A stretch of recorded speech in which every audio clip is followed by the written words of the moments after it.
Hello my dear student, স্বপ্নপূরণ একাডেমিতে তোমাদের সবাইকে শুভেচ্ছা। আশা করি তোমরা সবাই ভালো আছো। আজকের যে ক্লাসটা এনেছি সেটা হচ্ছে কোশ্চেন ট্যাগের উপরে। লেটযুক্ত বাক্যের কিভাবে কোশ্চেন ট্যাগ করতে হবে সেটা আজকে তোমাদের দেখাবো, এবং এই লেটযুক্ত বাক্যের কোশ্চেন ট্যাগ প্রত্যেকটা কম্পিটিটিভ এক্সামে এসে থাকে, তাই ক্লাসটা শেষ পর্যন্ত দেখতে থাকো। দেখো, question tag with let. Let দিয়ে কিভাবে আমরা কোশ্চেন ট্যাগ করি। দেখো, লেট দ্বারা বাক্যে লেট আস যুক্ত মানে টাইপ ওয়ান। টাইপ ওয়ানে কি লিখেছি যে লেট আস যুক্ত বাক্য plus comma plus shall we plus জিজ্ঞাসার চিহ্ন। তার মানে এখান থেকে এই পর্যন্ত এটা কোশ্চেন।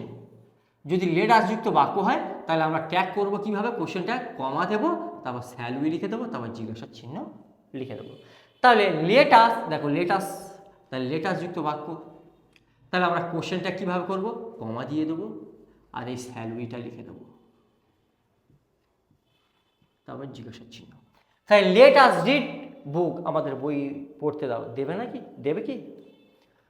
এটা হলো কোশ্চেন ট্যাগ। তারপর আরেকটা example, let us play football, আমাদের ফুটবল খেলতে দাও, তাহলে এটাও লেট আস দ্বারা বাক্য, তাহলে আমরা জাস্ট কোশ্চেন দেবো এবং এই কমা দেবো এবং শ্যাল উই লিখে দেবো, তারপর জিজ্ঞাসার চিহ্ন দিয়ে দেবো। তাই লেট আস প্লে ফুটবল, কোশ্চেনটা কী হবে, শ্যাল উই, তারপর জিজ্ঞাসার চিহ্ন। লেট আস ড্রিঙ্ক ওয়াটার, আমাদের জল খেতে দাও, তাহলে দেখো এটাও লেট আস দিয়ে শুরু হয়েছে, তার মানে শুরুতে লেট আছে, তাহলে আমরা প্রথমে কমা দিয়ে দেবো, তারপরে কি বলেছি, শ্যাল উই, তারপরে জিজ্ঞাসার চিহ্ন। তাহলে let us drink water comma shall we, এটা আমরা টাইপ ওয়ান করে দেখালাম। শুধু লেটের পরে আস প্রোনাউন যখন থাকবে, লেটের পরে যখন অন্য অন্য প্রোনাউন থাকবে তখন কিভাবে আমরা কোশ্চেন ট্যাগ করবো, চলো করে দেখি। দেখো, টাইপ টু, টাইপ টু মানে এটাও লেট দিয়েই শুরু হবে, কিন্তু লেটের পরে টাইপ ওয়ানে কী বলছিলাম, যা শুধু আস প্রোনাউন বসছিল, এখানে লেটের পরে প্রোনাউন মি বসতে পারে, লেটের পর হার বসতে পারে, লেটের পর দেম বসতে পারে, লেটের পরে হিমও বসতে পারে। অর্থাৎ লেট আস প্রোনাউন ছাড়া অন্য কোনো প্রোনাউন থাকলে আমরা টাইপ টুতে ফেলবো। এরম দিয়ে যখন কোনো বাক্য শুরু হবে তখন তাদের কোশ্চেন ট্যাগ করার নিয়ম হচ্ছে কমা দিয়ে দেবো, প্লাস তারপর কী লিখবো, উইল ইউ লিখবো, তারপরে জিজ্ঞাসার চিহ্ন দিয়ে দেবো। তাহলে দেখো লেট মি আছে, দেখো লেট আস নয় কিন্তু লেট মি আছে, লেট ছাড়া অন্য প্রোনাউন নিয়েছি, তাহলে লেট মি দ্বারা বাক্য, তাহলে এদের কোশ্চেনটা করবো কি, কমা দিয়ে দেবো, সই কমা, তারপর উইল ইউ, জিজ্ঞাসার চিহ্ন।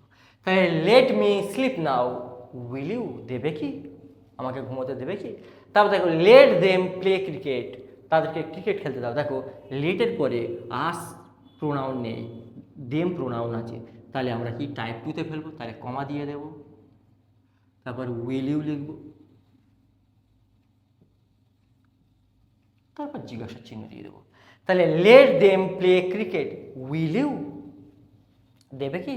তারপর দেখো লেট হিম গো নাও, তাকে যেতে দাও, দেখো এটা লেটের পরে হিম প্রোনাউন আছে, তাহলে আমরা টাইপ টুতে ফেলবো, তাহলে কমা দিয়ে দেব, তারপর উইল ইউ লিখব,